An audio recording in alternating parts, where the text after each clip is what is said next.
En su última aparición pública, un autodenominado mártir recita versos del Corán.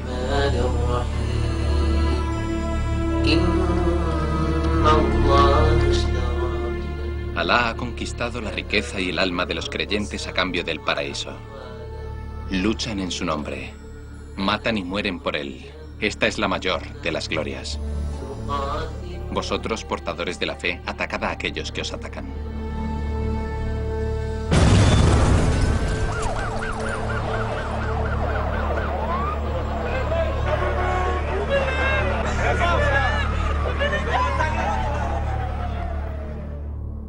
No veo que haya relación entre el Corán y matar, entre el Corán y el apropiamiento de vidas.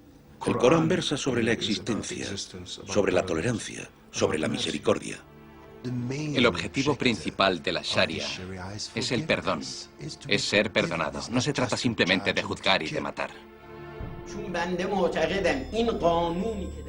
Creo que la ley islámica de ojo por ojo, diente por diente, aplicada a los asesinos, es una de las leyes más bellas del Corán. Si lo que quiere encontrar en el texto es una buena ley, esta es la que busca. Por tanto, hay muchas interpretaciones del Corán. Los moderados se sienten reflejados en algunos de sus versos y, por su parte, los radicales en otros versos. El Corán honra a las mujeres. Como mujer lo siento cada día. Personalmente pienso que no estoy obligada a llevar el hijab.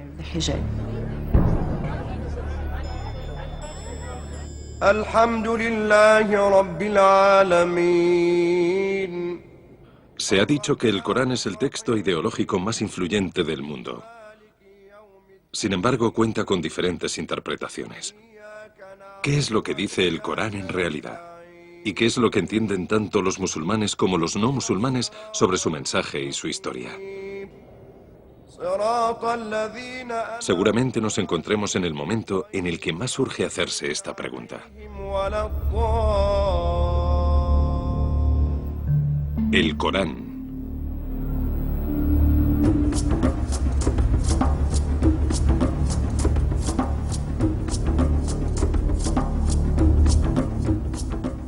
Los musulmanes ortodoxos creen que el Corán en su versión arábiga original es la palabra perfecta, atemporal e inalterable de Dios, tal y como se la reveló por primera vez el arcángel Gabriel al profeta Mahoma en una cueva del desierto de Arabia hace casi 1500 años. El mensaje de Dios se transmitió de acuerdo con la creencia musulmana poco a poco durante un periodo de 23 años hasta la muerte del profeta en el año 632. Mahoma, según la tradición, era analfabeto, pero poseía una memoria asombrosa.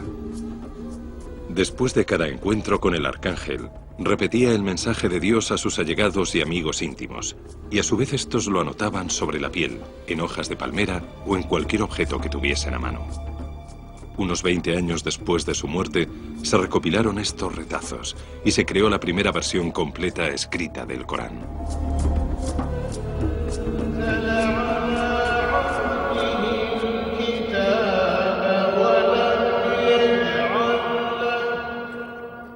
Para la mayoría de musulmanes, escuchar recitarlo es experimentar el poder de la revelación divina a través de una voz sobrecogedora procedente de lo oculto. Esta es la palabra de Dios. Dios está presente, te está hablando.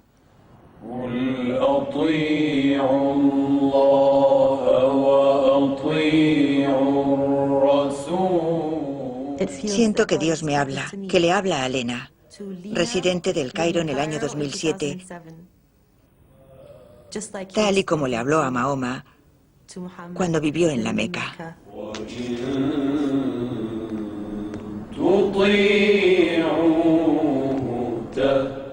Me habla a mí, no a mi intelecto. Le habla a mi cuerpo, a mi corazón.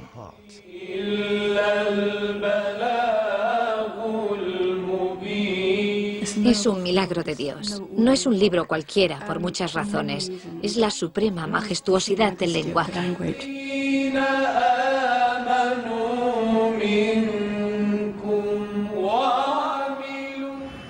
Está escrito de una forma muy bella. A veces me hace llorar.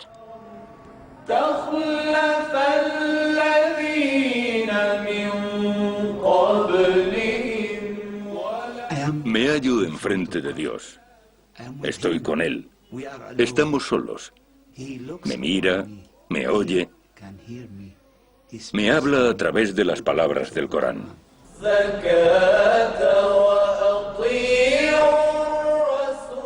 Los musulmanes creen que el Corán es la revelación última de Dios a la humanidad. Se desarrolla a lo largo de más de 6.000 versos, aproximadamente un quinto de los que contiene la Biblia. Pero a diferencia de la Biblia, no sigue un orden cronológico claro. Se trata de una serie de revelaciones dentro de una estructura narrativa compleja. No es un libro de historia, tampoco un libro moralizador, no es un sermón ni un libro científico. No existe ningún otro texto anterior o posterior que pueda remotamente compararse con él. Te aporta unos parámetros y deja que tu inteligencia y tu propio juicio extraigan los detalles. Es decir, es un libro que establece las pautas. Hoy en día el Islam es una religión de una enorme dimensión.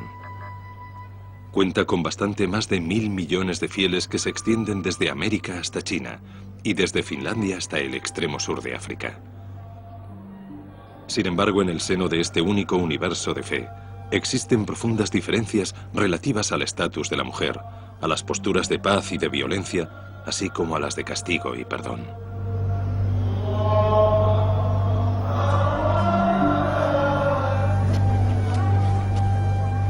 Algunos regímenes musulmanes niegan a las adolescentes el derecho a la educación y prohíben a las mujeres votar o conducir. En algunos países, las mujeres salen a hurtadillas por las puertas traseras de los autobuses. Y en otros países musulmanes, las mujeres dirigen partidos políticos e incluso son jefas de Estado.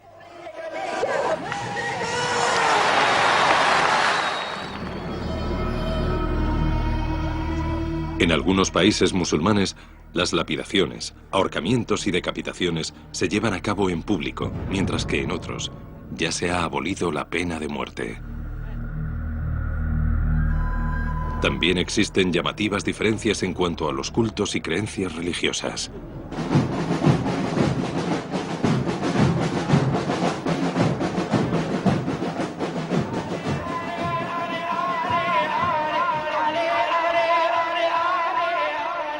En esta mezquita de la ciudad iraní de Qom, los hombres invocan el nombre del imán Ali, mártir e hijo político del profeta, quien según creen acoge a los fieles y actúa como intermediario entre ellos y Dios. En cambio, otros musulmanes tachan estas prácticas de adoración santa y de blasfemia.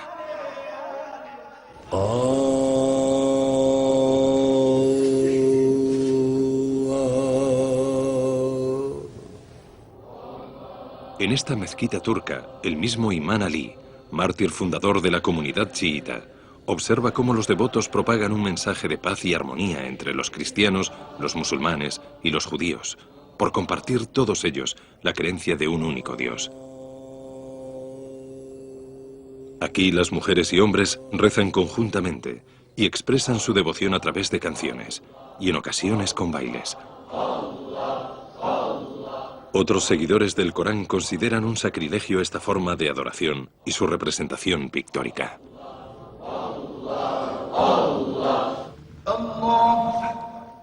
En esta mezquita, al otro lado de la misma ciudad, los hombres solo rezan con hombres. Se considera al sexo contrario una distracción, por lo que se oculta a las mujeres. En algunas mezquitas quedan excluidas completamente. Pero si el Islam está basado en el Corán, y el Corán es el inalterable y definitivo mensaje de Dios, ¿cómo es posible que existan tales diferencias? El contraste más llamativo tiene que ver con la función y estatus de las mujeres, que viene simbolizado por las reglas que rigen el uso del velo. Esta familia egipcia cree que desde los 3 años todas las niñas deberían llevar hijab, que cubre la garganta y el cuello. Y a partir de la pubertad deberían llevar el niqab completo, que tan solo deja los ojos al descubierto. Mi marido me animó a que ocultara mi cuerpo para satisfacer a Dios y también a él, debido a que será juzgado por mis acciones. Así que hice lo que él quería. Dios quiere que una mujer se cubra completamente con el niqab, porque todo cuanto la atañe es seductor. Si ese es el deseo de Dios, también lo es el mío.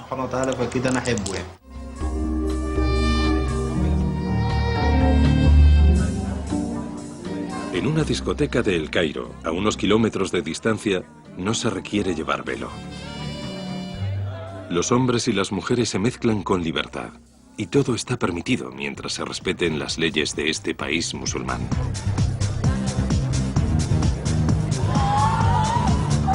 Pero incluso aquí, las mujeres deberán cubrirse para salir de nuevo a la calle. No hay ninguna ley que lo exija, pero sí existe un amplio consenso en que las mujeres deberían llevar el velo. En otras zonas del mundo musulmán, el velo sí que es obligatorio. Aquí, en Irán, las mujeres tienen que ir uniformemente vestidas con chador, prenda que cubre todo el ropaje y deja tan solo las manos y la cara al descubierto. Toda mujer en Arabia Saudita está obligada por ley a ir completamente cubierta, incluidas manos y cara. Sin embargo, en la Turquía musulmana, el velo es un asunto de gran controversia y las directrices cambian constantemente. Cuando converso en las calles de El Cairo sin llevar velo, noto cierta presión. Mi aspecto es diferente al de los demás. Atraigo la atención y en ocasiones en sentido negativo. Hace 3 décadas el hijab no existía en Egipto. Hasta 1974 no había visto ni una sola mujer con velo. Al funeral de Nasser, en septiembre de 1970, asistieron 7 millones de egipcios y egipcias que poblaban las calles de El Cairo, y no había ni una sola mujer con velo.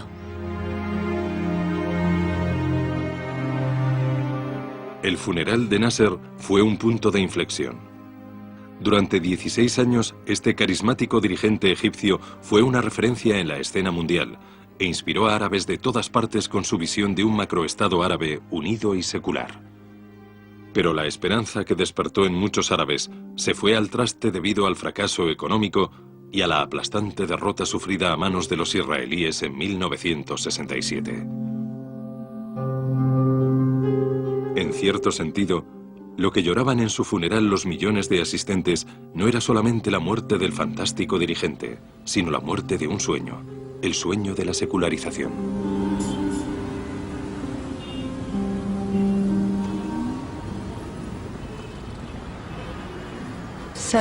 De repente nos vimos sin nada a lo que atenernos. Necesitábamos encontrar una referencia. Y mucha gente joven, nacida en los años 70, fueron los primeros en buscar la identidad religiosa. Entonces, ¿qué es lo que dice el Corán acerca de la obligación de llevar velo? Di a las creyentes que bajen la mirada y que guarden su castidad, y no muestren sus atractivos, sino lo que de ellos sea aparente, que se cubran el escote con el velo y que no muestren su belleza.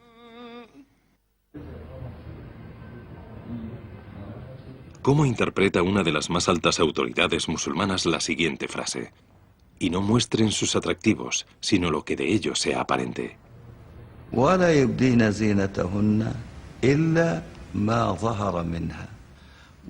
La mayoría de los clérigos está de acuerdo en que lo que de ellos sea aparente se refiere a las manos y al rostro. Los religiosos tienen mujeres e hijas que no llevaban hijab hasta los años 70. ¿Se dieron cuenta de repente que tenían que llevarlo? Y esta no es la única paradoja. Otros arabistas interpretan el mismo verso del Corán como un claro mandamiento de que las mujeres deberían ir completamente cubiertas. El Corán estipula claramente el código de vestimenta para las mujeres en la sura de An-Nur. En ella se dice que el rostro, los ojos, los labios y la belleza femenina son sus atractivos. Si se lleva el velo, este tiene que cubrir el rostro y ocultar la belleza. El rostro no debería estar cubierto. No es una obligación islámica. No es un mandamiento coránico. Esto es anterior al Islam y a la vida del propio Mahoma. Era una costumbre de la sociedad beduina. En pocas palabras, las mujeres musulmanas deberían cubrirse todo el cuerpo, excepto el rostro y las manos. He leído el Corán muchas veces. He leído el Hadith. He leído las diversas interpretaciones del Corán. Y personalmente creo que no estoy obligada a llevar el hijab. Hace 15 años hubiera podido hablar de este tema con los religiosos. Pero hoy es prácticamente imposible hablar sobre ello con detenimiento, sin ser acusada de blasfemia.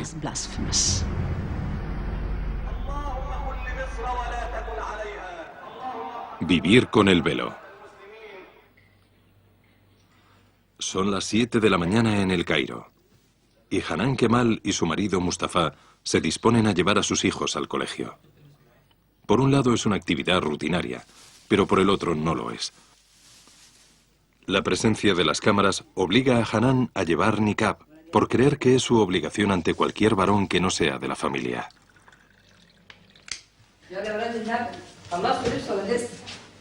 Hasta que se casó con Mustafa, conductor de profesión, Hanan trabajaba como abogada. Una vez casada, abandonó su trabajo, adoptó el niqab y se dedicó enteramente a cuidar de su familia y a las labores domésticas. Ella dice que Mustafa no influyó en su decisión, sino que fue la llamada de Dios quien le hizo ponerse el niqab.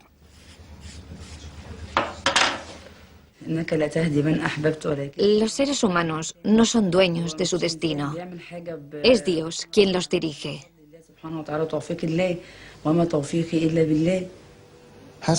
¿Le ha compensado Alá por su entrega? Definitivamente sí. Alabado sea Dios. Dar este paso me inquietó mucho. Sentía que el niqab me supondría una restricción. Realmente tomé esta decisión con miedo. Sentía que podía echarme atrás en cualquier momento. Pero la ayuda de Dios me hizo sentir más relajada y cómoda que nunca en mi casa, junto a mi marido e hijos. Una vez me puse el niqab, me sentí más próxima a Dios. Abandonaste una buena profesión para ser ama de casa y llevar el hijab. ¿No te supuso un enorme sacrificio económico y personal? Cualquiera que se entregue a Dios es de sobra recompensado.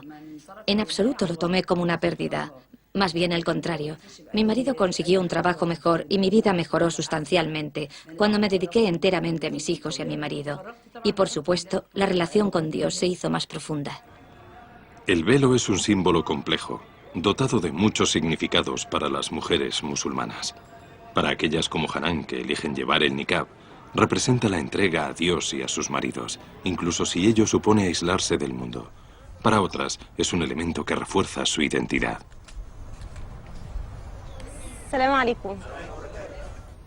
Estoy orgullosa de ser musulmana, de mi identidad, del velo y de todo lo que ello representa. Lena Fauci dirige programas de enseñanza en zonas rurales de Egipto.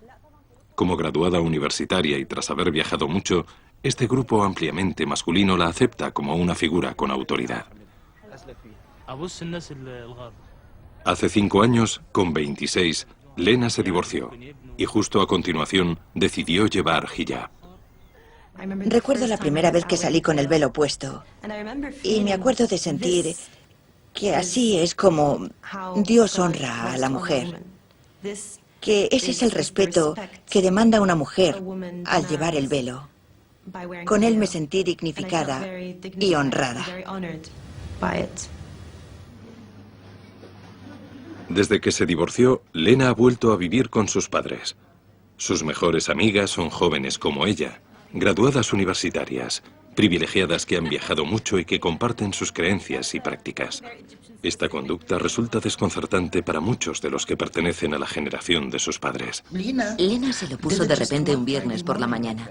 Estaba sorprendida. Un viernes por la mañana sin más. En realidad fue un sábado. Sí, y sin más se puso el velo. Salió de la habitación y dijo, aquí estoy, adopto el hijab. Para ser sincera, no me alegró demasiado. No me alegró nada porque creo que una mujer no tiene por qué ocultar su pelo. Esa es mi forma de pensar. Para mí, el pelo es como mi piel. Uno de los versos del Corán dice que las mujeres musulmanas no deben mostrar su belleza natural, ni sus atractivos, excepto lo que de ellos sea aparente. Esto suscita una enorme controversia. Lo que de ellos sea aparente se refiere al rostro, a las manos, a los ojos, al pelo. Mucha gente tiene opiniones distintas sobre este tema. No es un verso del Corán. Sé que muchos pondrán el grito en el cielo por decir esto. Pero Dios podría haber dicho, cubre tu pelo. Y no lo mencionó. Quienes lo mencionaron fueron las mujeres del profeta. Personalmente es innegable que mi pelo formaba parte de mi belleza natural. En mi corazón sentía que formaba parte de lo que Dios me pedía que cubriera como mujer musulmana. Hombres y mujeres. ¿Se siente como ciudadana de segunda clase en un país así? En una palabra, no.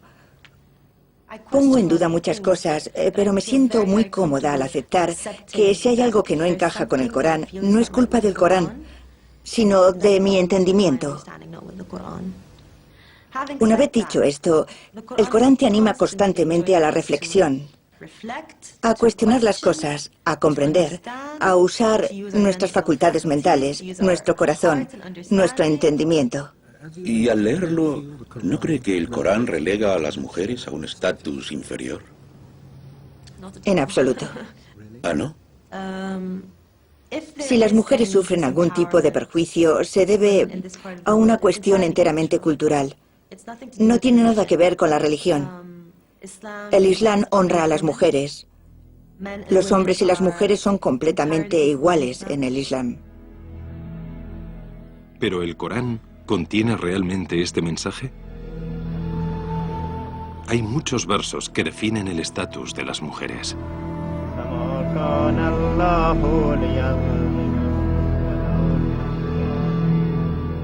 Los hombres controlan los asuntos de las mujeres.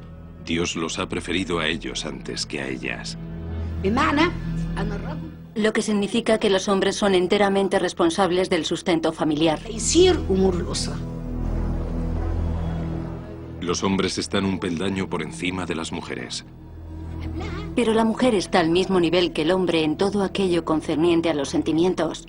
Amor, confianza, orgullo, respeto y honor.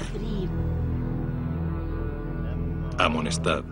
Prohibid que duerman en sus lechos y golpead a aquellas mujeres que temáis sean rebeldes. El Islam, حينما قال بالضرب في القرآن El Islam dice a través del Corán que es apropiado pegar a cierto tipo de mujeres, no a todas. Se aplica a las mujeres que desobedecen a sus maridos, que rechazan vivir en su casa y criar a los hijos, que quieren salir cuando les plazca, que no quieren que nadie las controle y aquellas que no cumplen con sus obligaciones.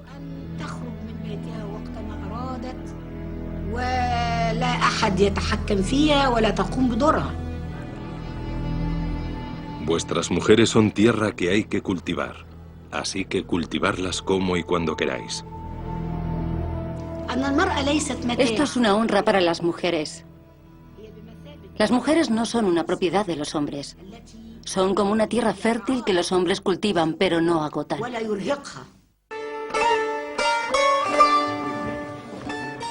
Algunos alegarán que no es una tarea fácil reconciliar los versos del Corán con las ideas modernas de igualdad y derechos humanos. Pero la doctora Saleh se ha enfrentado al reto. Su programa televisivo semanal, La lucha de la mujer, lo siguen mujeres de todo el mundo árabe.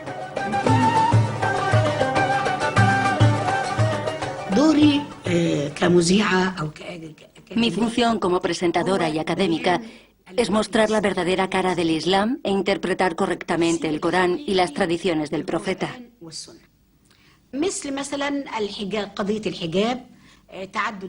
Asuntos como el velo, la poligamia, el divorcio, la no participación de la mujer en la vida política, privar a las mujeres de sus propiedades financieras, obligarlas a casarse, casarlas con alguien de quien no están enamoradas porque pertenecen a la misma familia.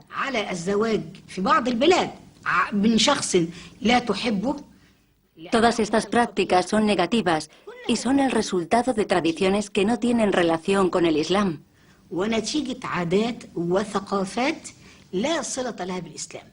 Son restos de los tiempos preislámicos. La doctora Saleh es la primera mujer investida decana de la Universidad Al-Azhar de El Cairo, la más prestigiosa del mundo musulmán. Por atreverse a decir que el Corán respeta por igual tanto a hombres como a mujeres, ha recibido amenazas de muerte. Y sin embargo son muchos los que comparten sus puntos de vista. Si se fija tanto en la letra como en el espíritu del Corán, verá que hay innumerables versos que hablan de la paridad, de la naturaleza igualitaria entre ambos sexos. Por ejemplo, en el Sura del Báqara, en el capítulo 287, el Corán habla de las mujeres y las considera una prenda para ti, igual que tú lo eres para ellas. Creo que es el verso más increíble de cuantos hablan de la relación entre marido y mujer, de su cercanía, de la calidez que proporcionan las prendas de vestir. La ropa oculta tus defectos y te embellece. Eso es precisamente en lo que consiste una relación. Es algo tan próximo, no hay metáfora más bella que esta y, sin embargo, nadie la menciona nunca. Otras interpretaciones sobre la función de la mujer no lo son tanto. Estamos en Pakistán. Las mujeres protestan contra el asesinato por honor, práctica que cometen algunos hombres musulmanes en nombre de la religión sobre mujeres de la misma familia cuando creen que éstas les han desobedecido por haber hecho caso a su corazón. Se somete a las niñas a la ablación.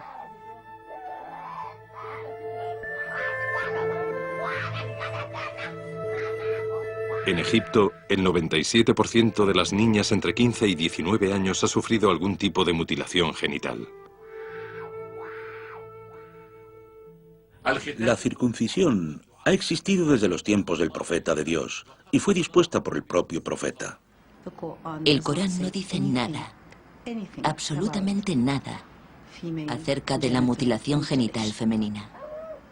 Se trata de una tradición que desafortunadamente ha existido en este país durante siglos. Aunque el Corán no aprueba esta práctica, algunos clérigos radicales la apoyan totalmente.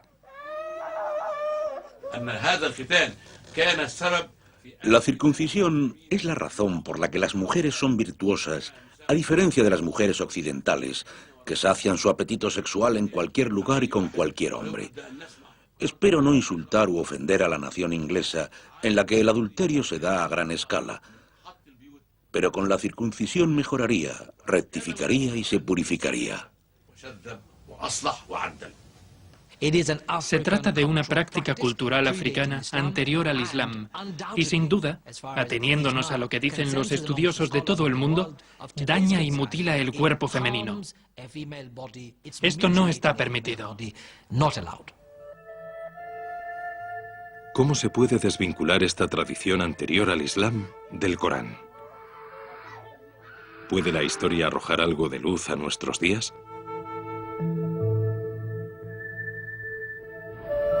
La Edad de Oro. Desde los inicios, el Islam ha estado incardinado en la tradición judeo-cristiana. En el Corán se venera a Jesús. Este convento ortodoxo de Said Anaya se fundó en Siria 23 años antes del nacimiento del profeta Mahoma y ha sido respetado y protegido durante siglos en el corazón del mundo musulmán. El convento está dedicado a María, la madre de Jesús. Said Anaya significa Nuestra Señora en arameo, la lengua de todo el Medio Oriente en los tiempos de Cristo.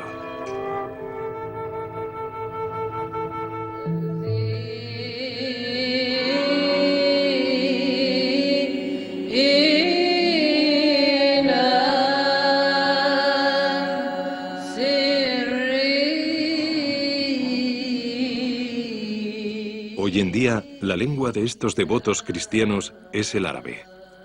El Dios es Alá, y cualquiera que esté familiarizado con el Corán reconocerá palabras y frases provenientes de la liturgia cantada.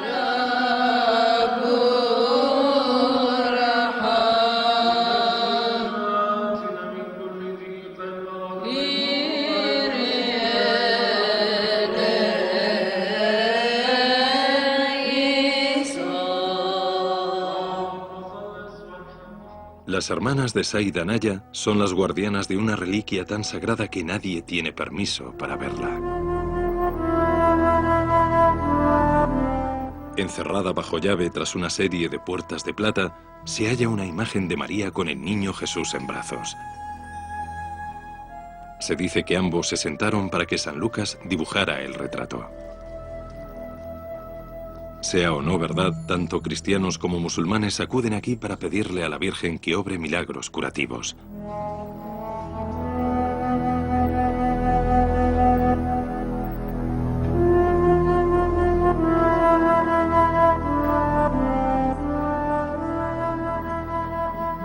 He venido hasta aquí con mi marido y le he pedido a la Virgen que me dé un niño. En el Islam y en el Corán se considera a María como la mujer más pura y virtuosa de todos los tiempos. Una mujer que obró el milagro de traer a la faz de la tierra un niño, aún siendo virgen. Pero claro, la diferencia narrativa en el Islam reside en que Dios no tiene por qué ser el padre del niño. María da nombre a un capítulo entero del Corán. Abraham, Moisés, David y los profetas de la Torá también son venerados, al igual que Jesús. Aunque no se le considera el Hijo de Dios, el nombre de Jesús aparece en el Corán más ocasiones que el del mismo Mahoma. Jesús es una figura muy venerada. También se le considera el profeta por haber traído una de las escrituras sagradas en la que también creemos. En el Islam es conocida como Injil y ahora se llama, como todos saben, el Nuevo Testamento. Yo creo en Moisés y creo en la Torá. ¿Eso me hace judío? Creo en Jesús y en la Biblia. ¿Me hace eso cristiano? Y creo en Mahoma y en el Corán. ¿Me hace eso musulmán? Jesús, Moisés y Mahoma se encuentran al mismo nivel profético. Sus nombres aparecen mencionados en el Corán como los mensajeros de Dios. Entonces, ¿por qué tenemos que decir que uno es mejor que los otros? Que uno es bueno y que el otro es malo. En palabras de Dios, tú tienes tu religión y yo tengo la mía. No es algo que lo diga yo. Y hay muchos otros versos que van en la misma dirección. Se describe a los musulmanes, a los judíos y a los cristianos como el pueblo del libro. Aquellos que son judíos y cristianos obtendrán su recompensa del Señor. En la religión no hay coacción. Otros versos advierten a los musulmanes de que no hay que seguir las opiniones erróneas de los cristianos y judíos. Tolerancia e intolerancia a partes iguales. Y ocurre lo mismo con los mensajes referentes a la paz y la violencia.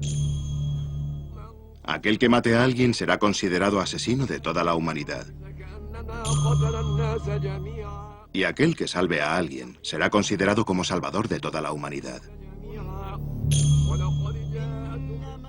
Pero justo en el siguiente verso dice: la única recompensa para aquellos que declaren la guerra a Alá y a su mensajero y que extiendan la corrupción en la tierra será su muerte o crucifixión, o se les cortarán las manos y los pies. Esa será la degradación que sufran en este mundo y en el más allá. Los suyos serán unos destinos terribles. El Corán es como un cajón desastre. En él pueden hallarse diferentes respuestas.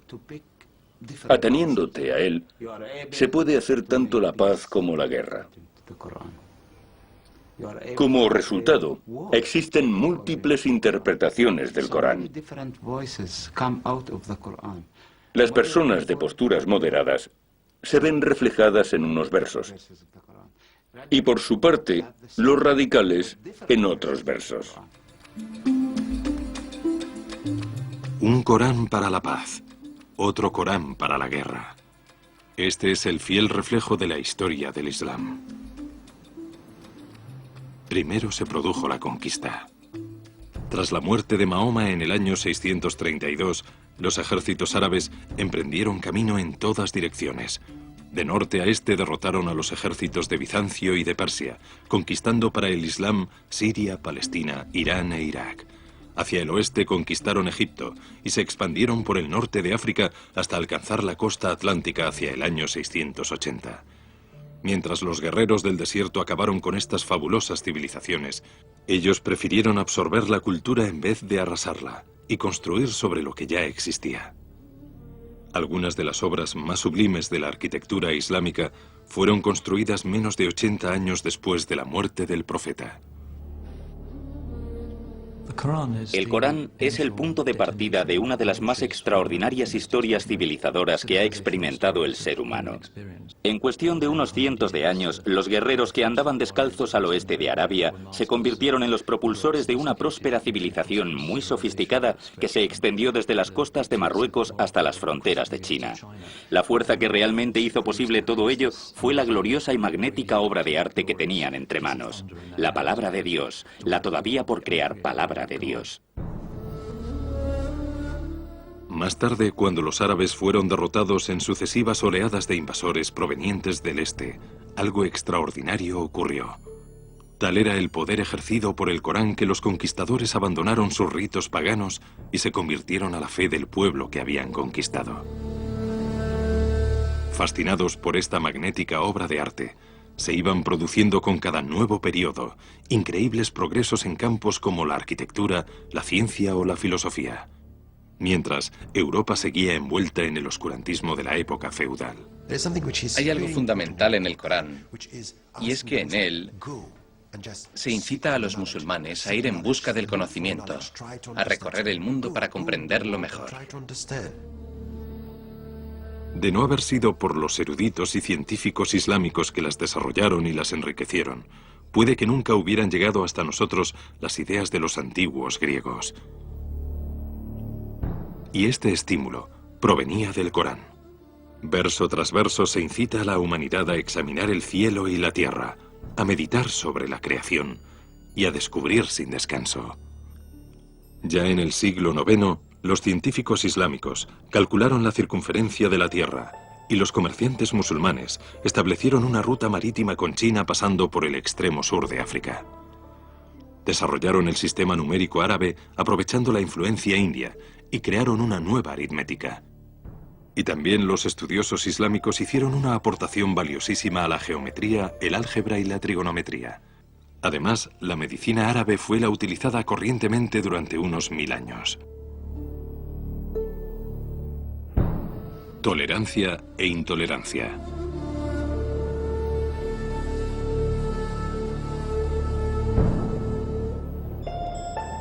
Cuando la sociedad musulmana estaba en pleno auge, las referencias del Corán sobre la apertura y la tolerancia atrajeron a muchos disidentes judíos y cristianos europeos que buscaron cobijo en el Islam para huir de la persecución.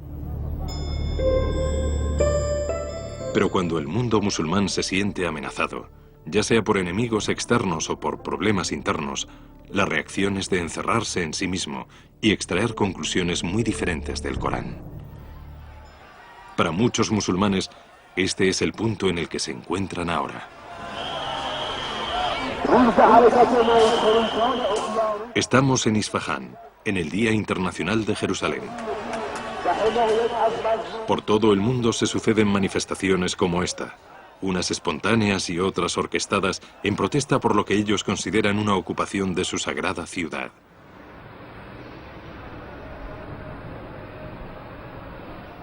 Pero Jerusalén es igual de sagrada para los judíos y para los cristianos. Los devotos judíos rezan en el Muro de las Lamentaciones, que es todo cuanto queda del segundo templo, destruido por los romanos en el año 70 a.C., una fecha que marca el comienzo de la larga noche de la diáspora judía. En la colina superior hay dos mezquitas, la de Al-Aqsa y la Cúpula de la Roca, construida 600 años más tarde, cuando la victoria árabe arrebató el control de la ciudad a la Bizancio cristiana. Según la tradición bíblica, la roca bajo la cúpula fue donde Abraham sacrificó a su hijo Isaac. Y de acuerdo con el Corán, también desde aquí Mahoma ascendió al cielo, tras haber viajado en mitad de la noche desde la Meca a Jerusalén.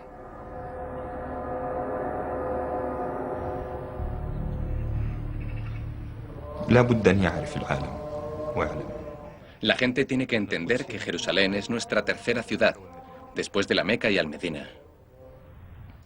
En los inicios, el profeta y sus acompañantes solían rezar en dirección a Jerusalén hasta que recibieron instrucciones de hacerlo en dirección a la Meca.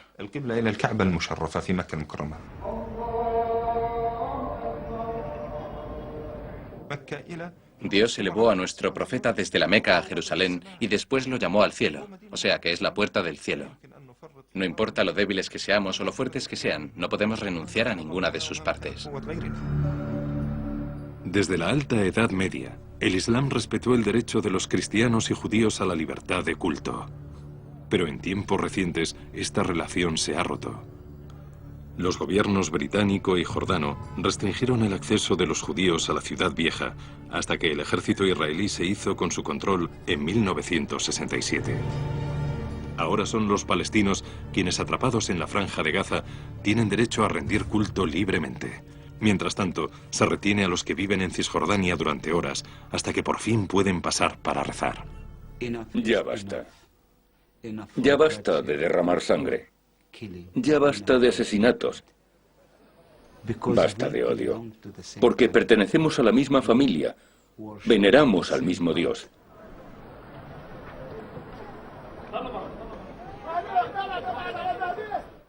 Jerusalén, Hebrón, Chaim, Nablus. Todas estas ciudades son sagradas para los musulmanes y no musulmanes, para musulmanes y judíos. En Nablus, ciudad situada en Cisjordania, se encuentra la tumba de Abraham, padre de las naciones judía y árabe a través de sus hijos Isaac e Ismael. Como claramente dice el Corán, Dios escogió a Abraham como su amigo y ordenó a Mahoma, a Abraham, a Moisés y a Jesús que no se dividieran.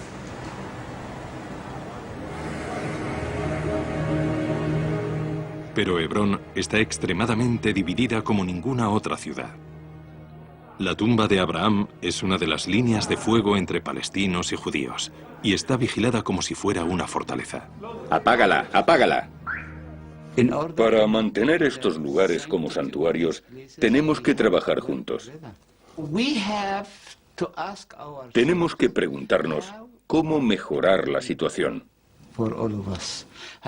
¿Cómo podríamos construir una nueva realidad, lejos del odio, lejos del derramamiento de sangre, lejos de la guerra, y conseguir sentirnos seguros, recuperando la confianza entre nosotros?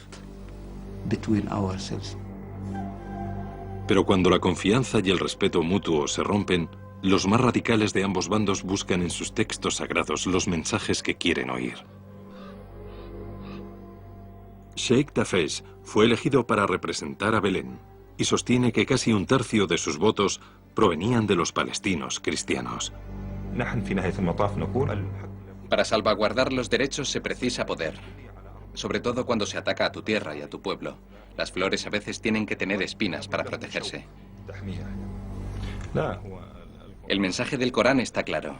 Si alguien te ataca, tienes que atacarle de igual modo. Si en nuestras ciudades y pueblos matan a nuestras mujeres, niños y ancianos, hay que devolverles la misma moneda. Pero suicidarse está estrictamente prohibido en el Corán. Cierto. Dios dijo, no te mates y no te llenes de miseria. Tenemos prohibido suicidarnos. Si tuviéramos las mismas armas que el enemigo, no lo haríamos, pero no las tenemos. Es nuestra única opción. Existe una paradoja en el Corán. Por un lado se otorga a la vida un carácter sagrado. Verso tras verso se prohíbe explícitamente el suicidio. No te autodestruyas. Y sin embargo, el suicida que se inmola también extrae las citas del Corán cuando alega que aquellos que mueran y luchen por la causa de Dios se convertirán en mártires y serán recompensados con el paraíso. ¿Es esto luchar por la causa de Dios? ¿Y esto?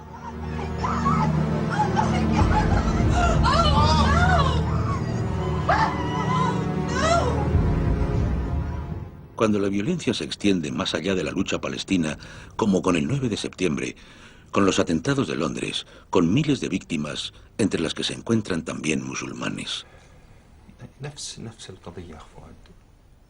Estamos en lo mismo. ¿Qué ha sembrado Estados Unidos en el mundo? Es culpable de grandes injusticias que van en contra de la gente corriente. Y lo mismo digo para los británicos, que ocuparon muchos países árabes y musulmanes. En todos estos años, ¿a cuánta gente han asesinado y ejecutado los británicos? Aquí en Irán, como en el resto de países musulmanes, el odio va más allá del conflicto palestino, al que se considera un capítulo negro más de los muchos que han padecido a manos de los cristianos de Occidente y sus aliados. Puede que haya mucha gente con una gran oratoria que aporte información distorsionada e imprecisa, pero todo se basa en un sentimiento real de injusticia y en la vívida memoria transmitida. Consiste en un lamento tras siglos en los que el poder y prestigio musulmán han ido en declive y del que Occidente es responsable. Nos habla de un tiempo en el que las potencias imperialistas europeas se repartieron Oriente Medio imponiendo sus leyes, sus valores e incluso su vestimenta.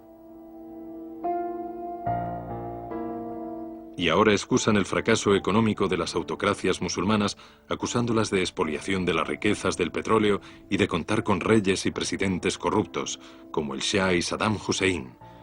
Gobernantes, por otra parte, sustentados por Occidente en contra de la voluntad del pueblo, y que, como Saddam, fueron derrocados una vez ya no resultaban útiles.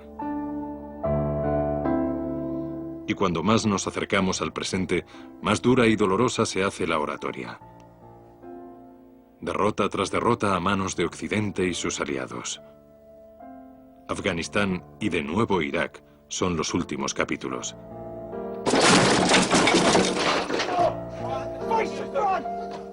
No se ven de ningún modo como una liberación, sino como una ocupación y una humillación.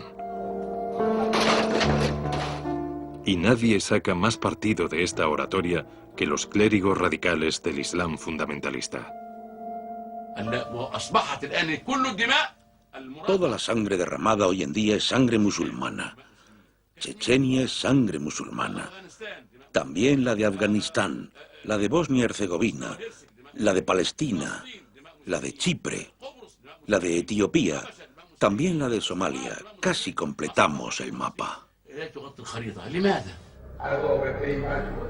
Y a medida que aumenta el odio y el tono se endurece, las voces para las que el Corán habla de paz y tolerancia se van apagando, en detrimento de aquellas que escogen el mensaje contrario.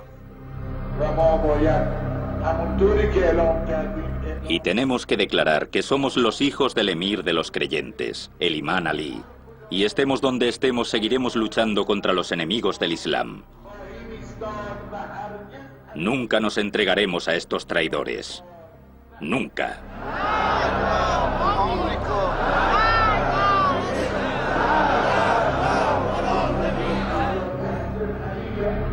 Señor, corta las manos infames de los Estados Unidos e Israel. Hazlos a todos ellos débiles. Sin embargo, entre tanta palabrería en contra del enemigo externo, un hecho sorprendente salta a la vista. Ha habido muchos periodos en los que han muerto más musulmanes a manos de otros musulmanes que a manos de los cristianos o los judíos. Irak, año 2005. Musulmanes contra musulmanes. Desde la muerte del profeta hace casi 500 años, dos facciones del Islam, la sunita y la chiita, se han enfrentado violentamente sobre quién debería liderar la fe.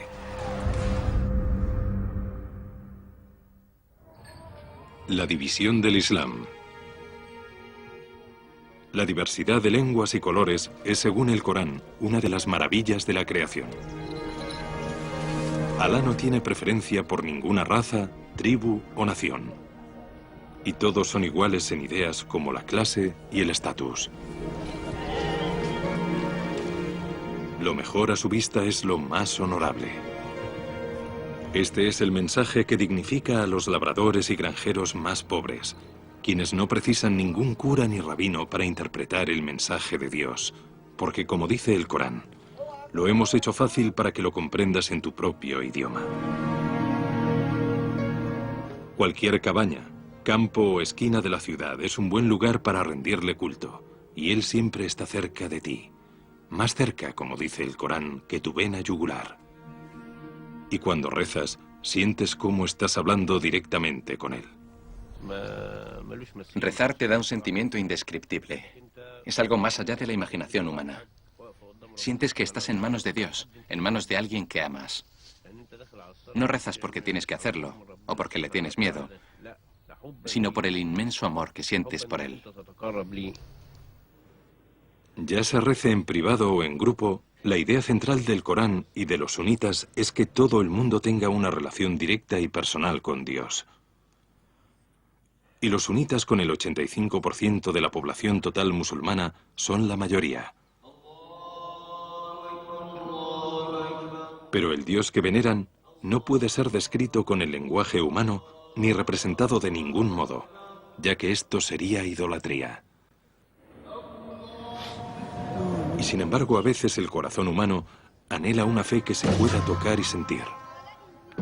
Anhela el drama, la música, el ritual, las heroicas historias de dolor y sacrificio, de martirio y de redención. Y anhelo por venerar a alguien con forma humana.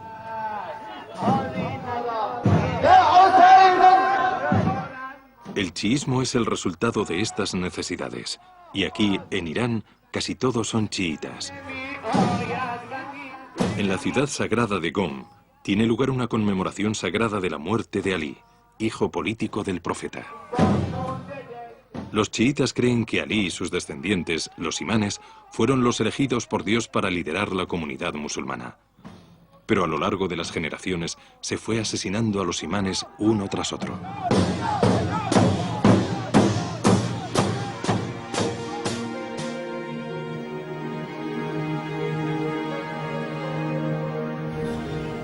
La ciudad iraní de Mashhad se construyó en torno al espléndido sepulcro del imán al-Reza, que fue envenenado en el año 818.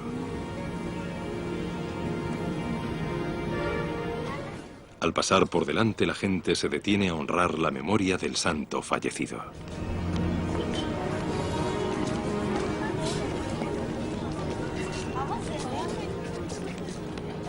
Los peregrinos chiitas acuden de todo el mundo a Mashhad con ofrendas y donaciones para rezarle al imán al-Reza, del mismo modo que los cristianos católicos y ortodoxos rezan a sus santos para obtener ayuda, consejo o milagros de curación.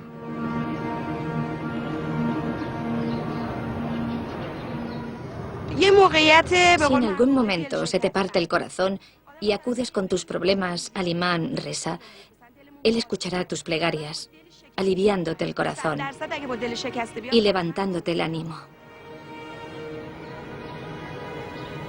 Pero el Corán deja claro que tus plegarias solo deben ir dirigidas directamente a Dios. Cuando quieres alcanzar a Dios, tienes que hablar con los imanes primero, para que actúen como intermediarios. De este modo, Dios te ofrecerá respuesta más rápidamente. Por lo menos, así es como nos lo han explicado. Esta clase de prácticas son las que enfurecen a los sunitas. Cuando los musulmanes rezan en los sepulcros de los santos fallecidos, están poniendo en tela de juicio este estricto principio del Islam. El Corán lo dice bien claro, es pecado. Este imán Reza fue un gran hombre, pero está muerto y los muertos no pueden ayudarte. Únicamente Dios es eterno.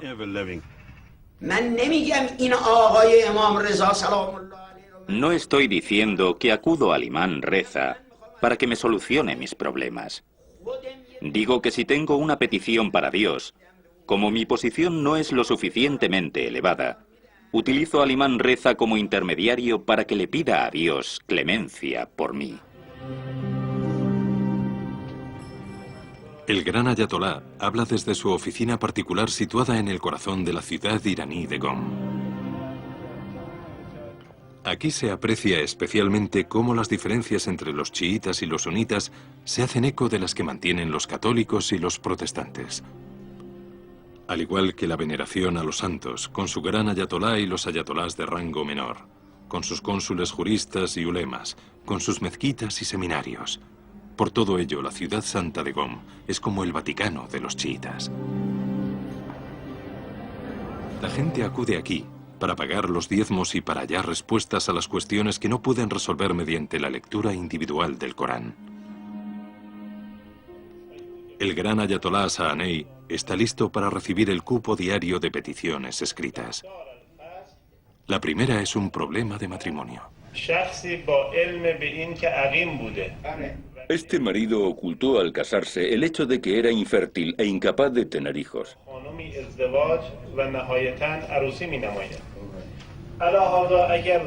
Si su mujer lo hubiera sabido, jamás hubiera tenido lugar el casamiento.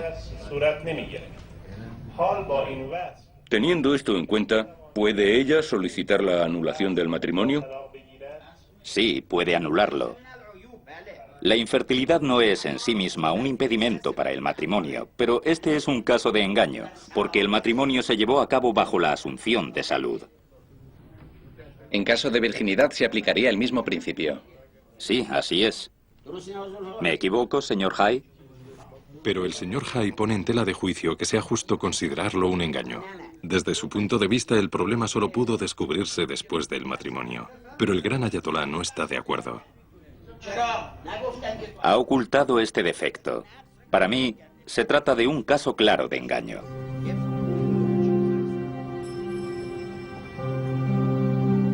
El Corán está totalmente en contra de cualquier tipo de sacerdocio. En el capítulo 9, verso 31, se dice de forma categórica en relación con los judíos y los cristianos, que uno de sus fallos fue que también consideraron como señores a sus rabinos, a sus monjes y a sus curas además de a Dios. No requerimos intermediarios, no hay ninguna necesidad de intercesores.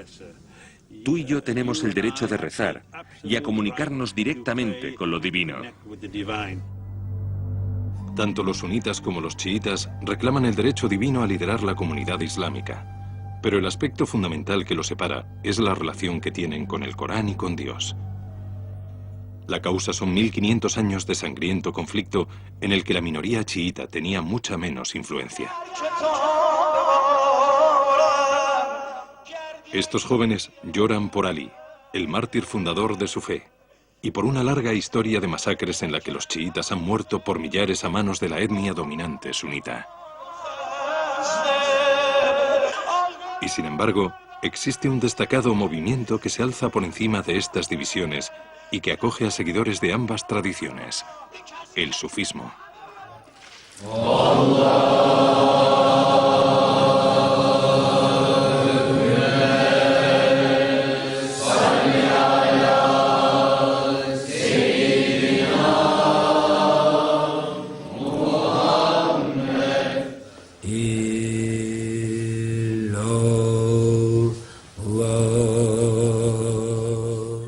Cientos de millones de musulmanes son sufistas y el Corán les habla directamente al corazón.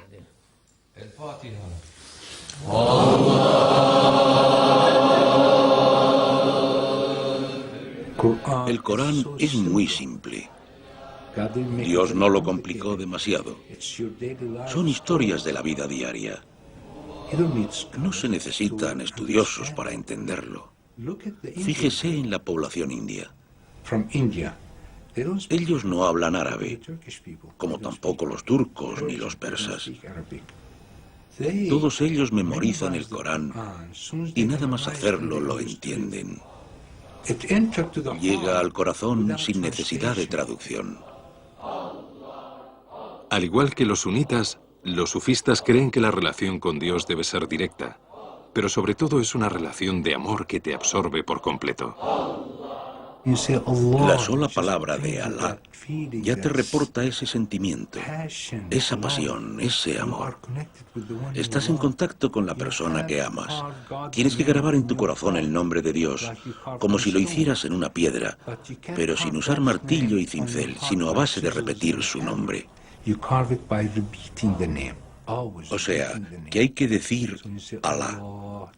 Tiene que salir del corazón, no simplemente de la boca.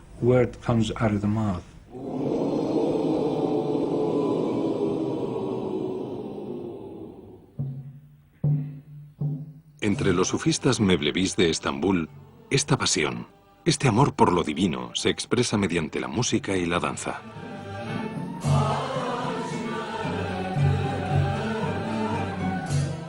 Es un ritual de 700 años de antigüedad cargado de simbolismo. Capas negras y altos gorros marrones que representan la sepultura. Y la danza en sí misma, que va aumentando el ritmo progresivamente, es un viaje místico que va adentrándose en el amor y va ahuyentando el ego a medida que el devoto se acerca cada vez más a lo divino.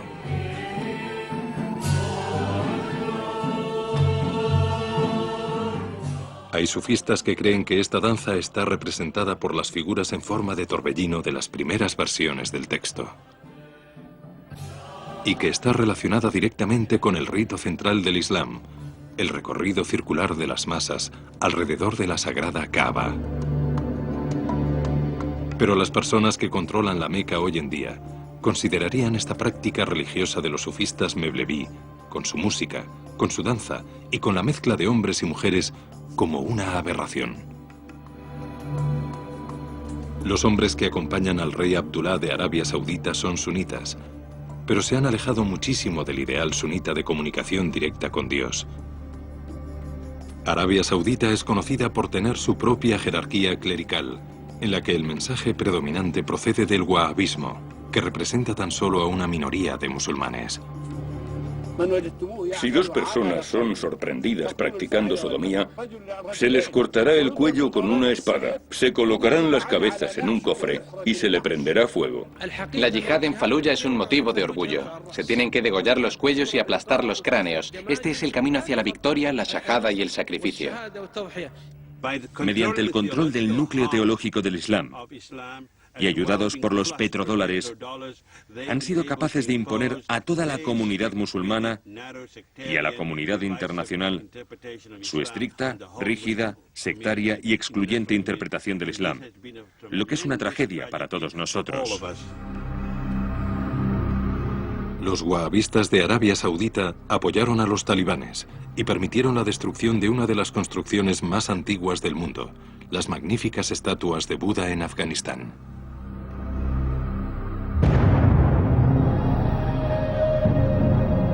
Osama Bin Laden fue educado en la fe wahabista. Y 15 de los 19 terroristas responsables del 11 de septiembre eran de origen saudita.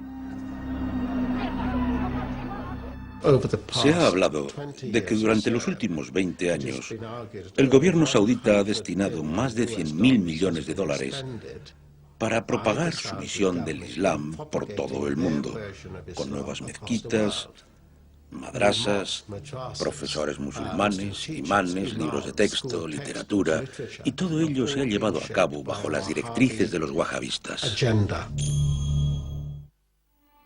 Crimen y castigo. Arabia Saudita, con su inmensa riqueza en petróleo, ha tenido una influencia capital a la hora de inducir al mundo musulmán a lecturas fundamentalistas e intolerantes del Corán. Una de las grandes tragedias actuales del panorama político islámico es que ninguno de los dos países con recursos para promover una visión particular del Islam a nivel internacional, Irán y Arabia Saudita, representan un ejemplo clásico del Islam incluyente con el que muchos musulmanes se identifican.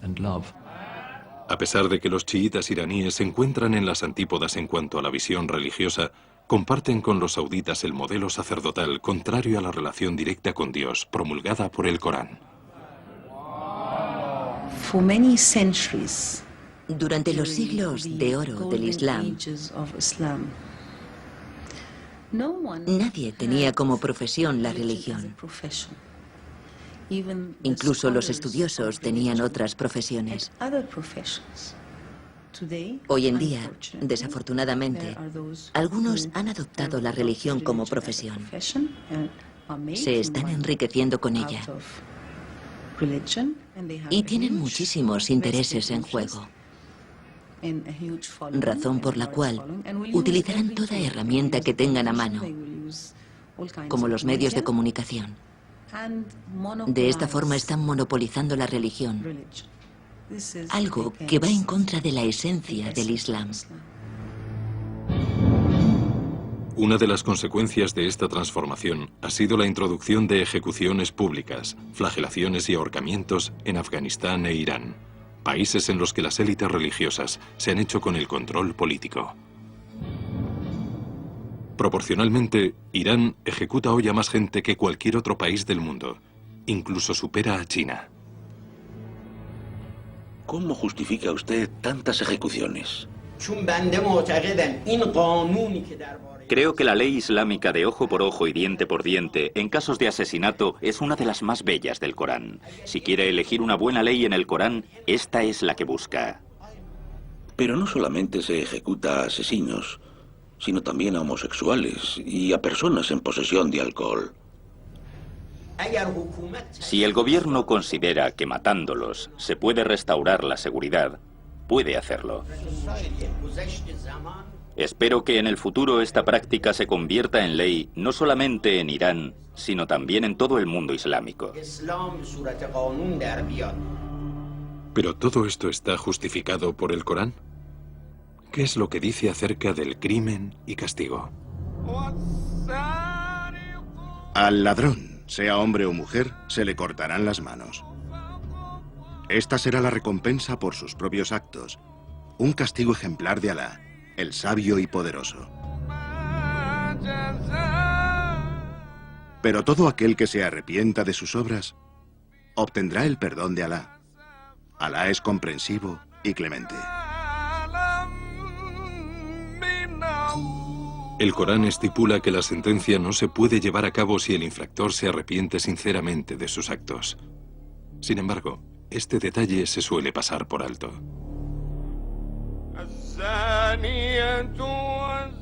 Tanto el adúltero como la adúltera recibirán 100 latigazos.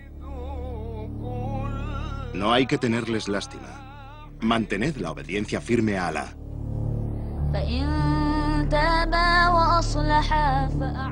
Y si se arrepienten y corrigen, dejadles marchar. Alá siempre transige y perdona. Y en este sentido, el Corán deja absolutamente claro que nadie puede ser declarado culpable sin las pruebas concluyentes que lo atestiguen. El objetivo principal de la Sharia es el perdón, es ser perdonado. No se trata simplemente de juzgar y de matar. Como las condiciones para aplicar las penas son tan exigentes, los estudiosos alertaron ya desde el principio de que eran prácticamente imposibles de aplicar. El delito de adulterio, por ejemplo, tiene que ser atestiguado por 4 testigos. Así que es imposible conseguir pruebas evidentes de adulterio. Por ello, desde los comienzos del Islam hasta nuestros días, los casos de adúlteros que han sido castigados con la pena máxima pueden contarse con los dedos de una mano. Y lo mismo para la amputación. Antes de que se lleve a cabo el castigo, tiene que tomarse en consideración cualquier circunstancia atenuante. Esta interpretación humana de la ley Sharia es el principio que rige en Cisjordania. Nada más pasar el mercado de frutas en la ciudad de Ramallah, nos encontramos con el sencillo tribunal de la Sharia. El ambiente en su interior es magníficamente informal. No hay detenidos esposados, solo largas colas de gente. Algunos de ellos son funcionarios del Estado y otros tan solo paran para charlar un rato. Como ocurre en la mayoría de los países musulmanes, existen 2 sistemas legales. Por un lado, el Código Civil, que suele ser una mezcla de los códigos islámico, napoleónico y romano, y por otro, la ley Sharia, que se aplica en los asuntos personales y familiares. Los jueces de la Sharia arbitran en litigios de custodia y divorcios, en los que los derechos de las mujeres están basados en principios estrictamente establecidos por el Corán.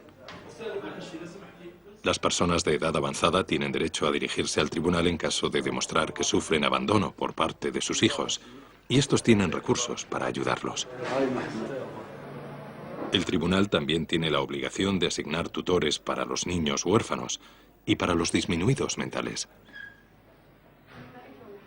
En este caso, el juez realiza una serie de preguntas simples para comprobar la competencia mental de una anciana que acaba de perder a su hijo.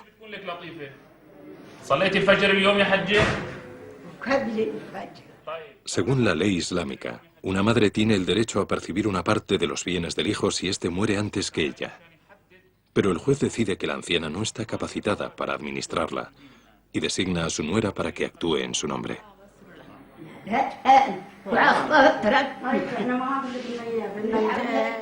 Esta es la ley, basada en principios coránicos, tal y como se aplica aquí, pero no como se aplica en algunos países musulmanes.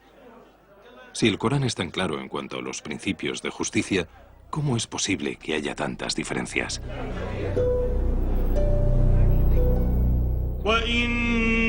La palabra de Dios. El Corán está escrito en una forma de árabe clásico, que a veces es difícil de entender hasta para las personas mejor formadas en árabe.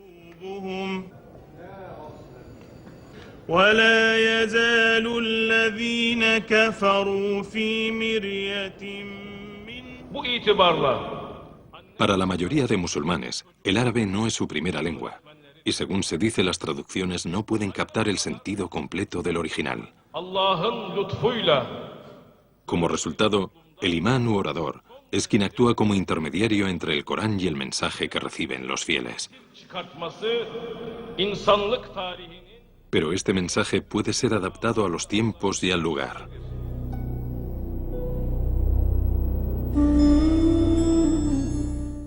A lo largo de los siglos se han escrito cientos de miles de volúmenes con añadiduras e interpretaciones.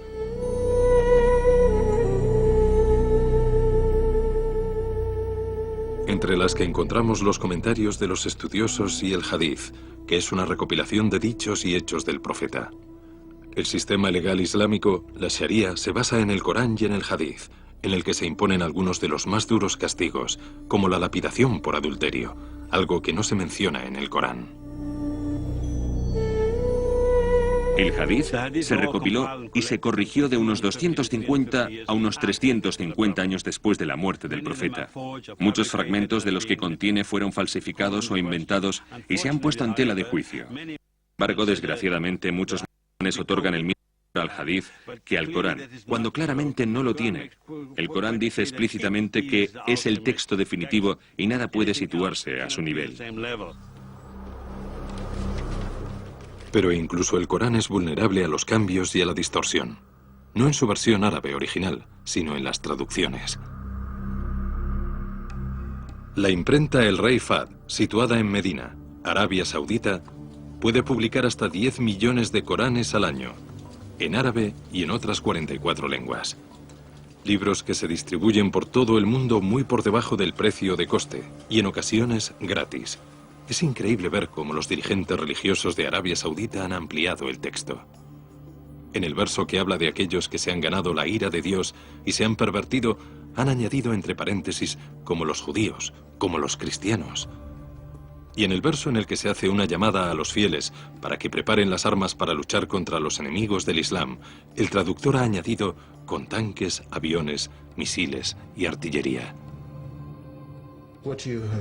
Lo que nos encontramos en el Corán es armamento moderno. Y lo más llamativo es que en la introducción realizada por un destacado líder saudita se justifica el conflicto violento, la yihad, los atentados suicidas, y se deja bien claro que el Corán es el modelo de guerra perfecto.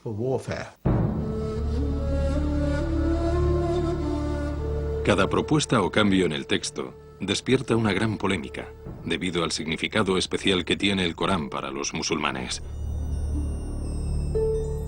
A diferencia de los judíos y cristianos que creen que sus textos sagrados fueron escritos por la gente inspirándose en Dios, los musulmanes creen que el Corán es la palabra de Dios por haber sido dictada al profeta Mahoma.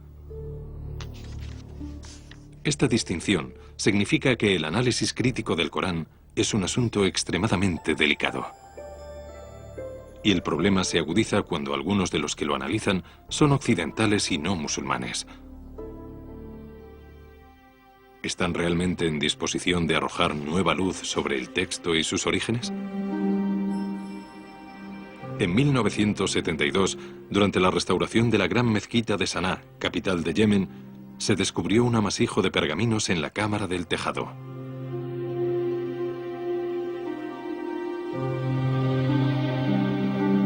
Todos ellos fueron amontonados en 20 sacos de patatas, donde podrían haber seguido guardados de no haber sido por la llegada 7 años más tarde del Dr. Gerd Puin, un académico alemán y experto en el Corán. Puin se dio cuenta enseguida de la importancia del hallazgo. Junto con un equipo de ayudantes locales, quitó cuidadosamente los envoltorios y descubrió miles de fotografías. Lo que llamó la atención de Puin fueron 4 fragmentos que contenían el primero y el último capítulo del Corán. A diferencia de otros Coranes, estos estaban ilustrados con dibujos arquitectónicos de mezquitas. Una pista vital para conocer sus orígenes. A partir de los dibujos, del contexto histórico-artístico, se puede datar este Corán con exactitud en los tiempos de Al-Walid.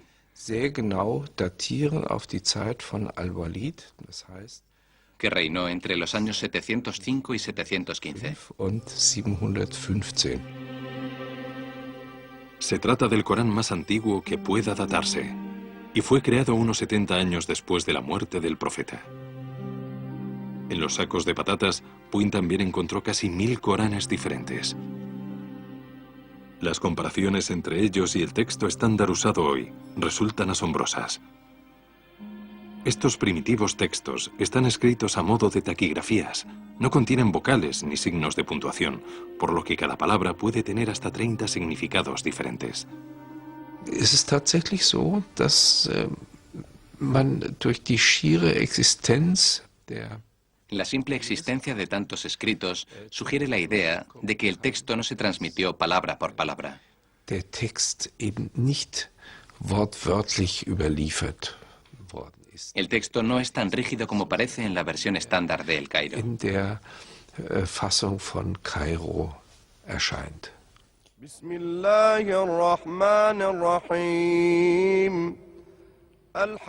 Los académicos musulmanes debaten hoy si la tradición oral ha preservado la integridad de cada palabra contenida en el texto.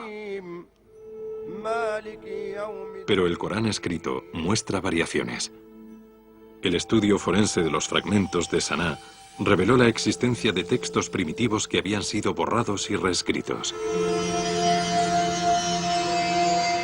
A pesar de que el texto oculto no contradecía el significado, había palabras que se habían cambiado y versos y capítulos enteros se habían reorganizado. Si las investigaciones son correctas, sobre todo en cuanto a las fechas, lo que se deduce es que el Corán no fue un producto único, una entidad única que se creó en el año 650, sino que se desarrolló mucho después, de ahí que haya superposiciones de textos y de material escrito.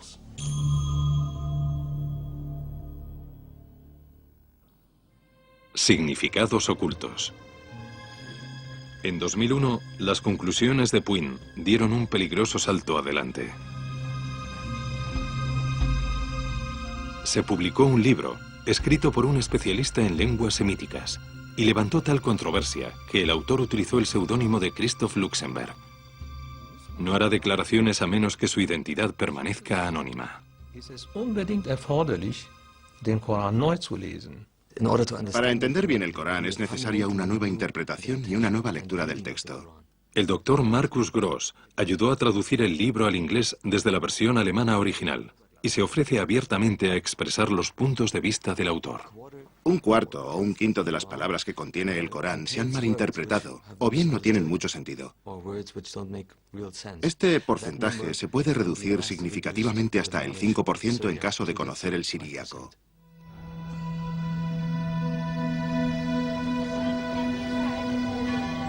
El siríaco o sirio-arameo se había convertido en el idioma dominante de la liturgia cristiana durante el siglo III. Cristo hablaba arameo, idioma que todavía puede escucharse en remotas comunidades cristianas como esta del pueblo de Malula, en Siria.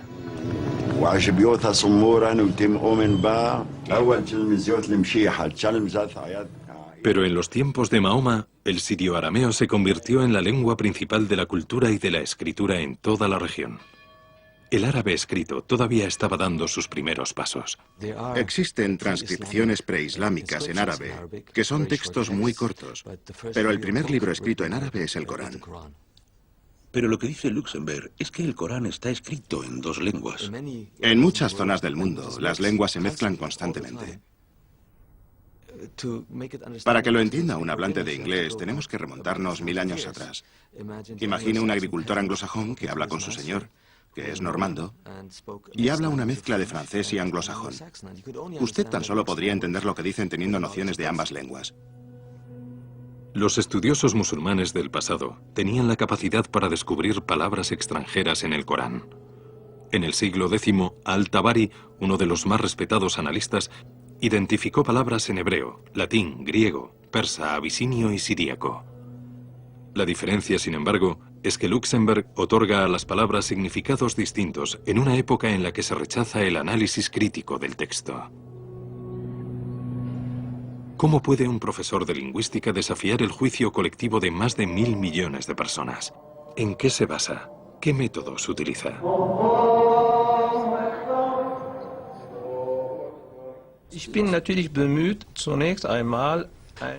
Tomo en consideración o bien el significado de la correspondiente raíz en siríaco, o bien una posible malinterpretación.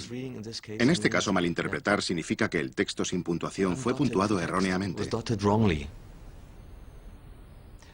También existe la posibilidad de que se escribiera por error una letra en siríaco dentro de un texto en árabe.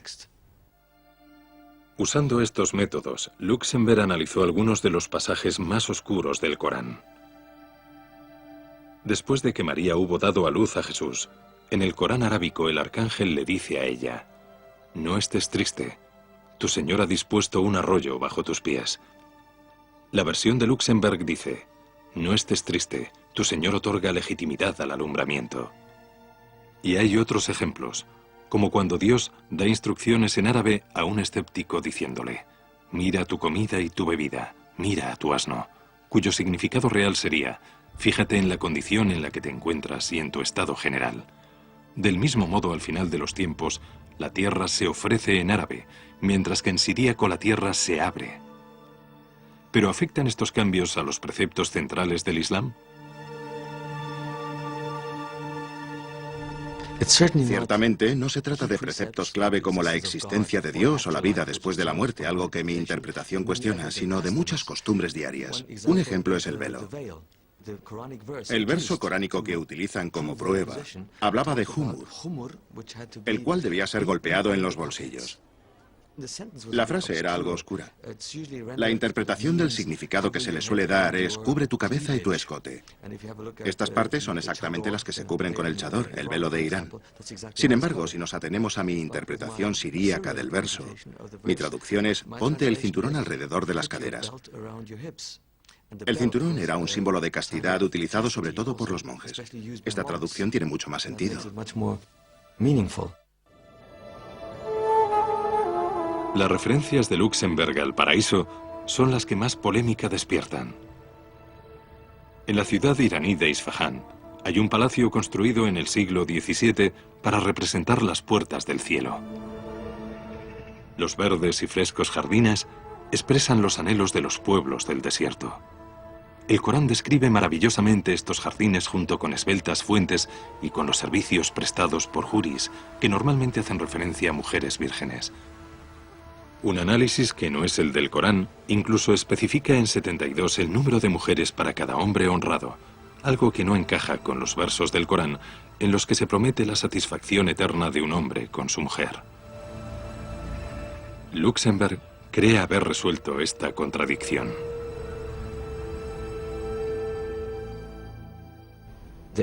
Hay un pasaje en el Corán que versa sobre el juris en el que se dice: los hemos emparejado con inocentes doncellas.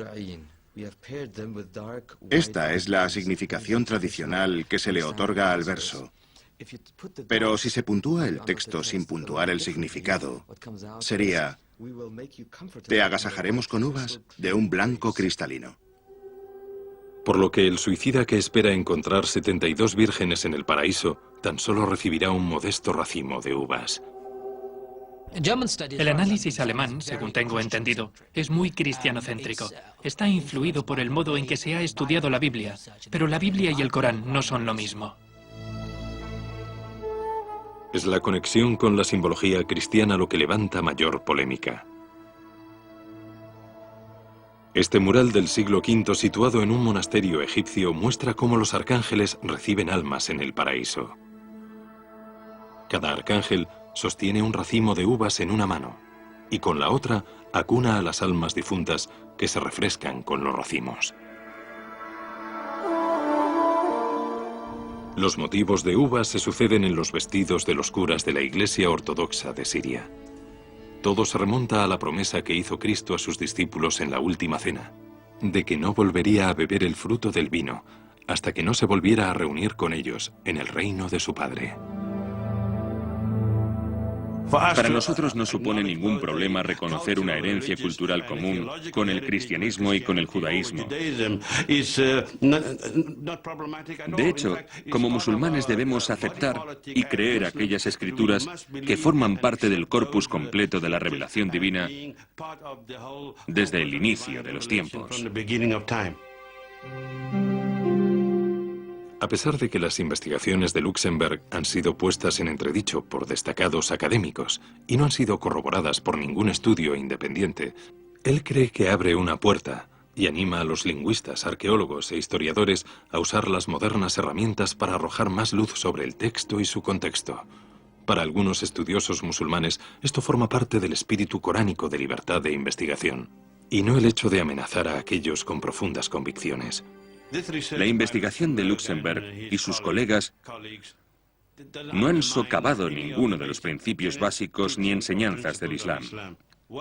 Lo que hace, sin embargo, es poner sobre la mesa interesantes cuestiones. Nosotros, como musulmanes inteligentes del siglo XXI, deberíamos indagar, en vez de condenar, para ver si esta investigación tiene base histórica o solo es producto del orientalismo europeo.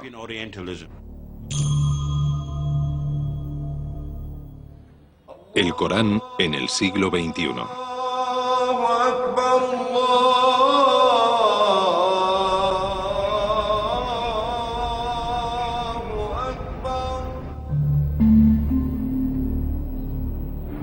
El Corán ha llevado la paz y el consuelo a un sinnúmero de personas. Ha proporcionado a los campesinos más humildes un sentimiento de dignidad y valor raramente alcanzado por ninguna otra civilización.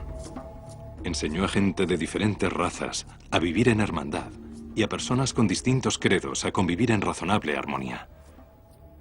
Ha dado lugar a una gran civilización en la que los musulmanes disfrutan de vidas útiles y creativas al tiempo que con sus logros han enriquecido al resto del mundo. Allahu Akbar,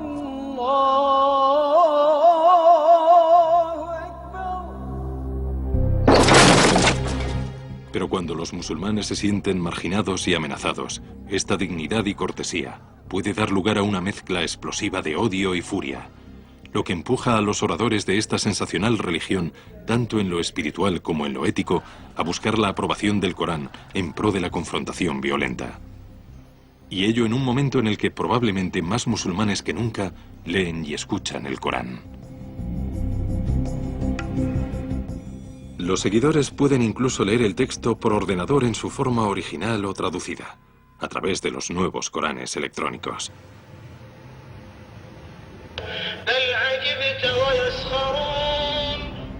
Pero la moderna tecnología ha dotado también de un enorme poder de alcance a aquellos con la determinación de imponer su propia interpretación del Corán.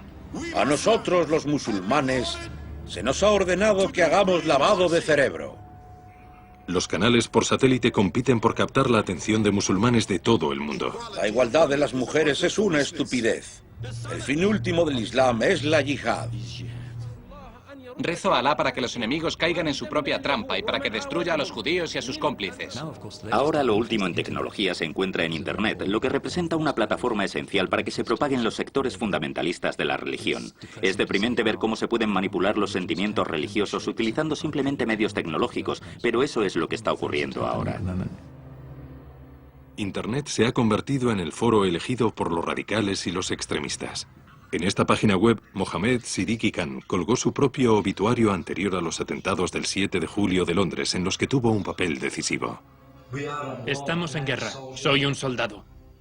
Ahora vosotros sabréis lo que es probar la realidad de esta situación. El efecto de esta propaganda solo se puede medir de manera estimativa. Pero ciertamente algunos hombres y mujeres han cambiado la concepción de cómo deberían vivir sus vidas de acuerdo con el Corán, y lo han hecho en muy poco tiempo, transformando la ciudad de El Cairo en un lugar irreconocible para cualquiera que haya estado fuera tan solo 30 años. Hasta 1974 no había visto ni una sola mujer con velo. Si se lleva el velo, este tiene que cubrir la cara y esconder la belleza. Pero no es solo una cuestión de interpretación. A veces se realiza una lectura selectiva, ignorando, por ejemplo, que se tiene que perdonar al infractor en caso de que éste se arrepienta sinceramente.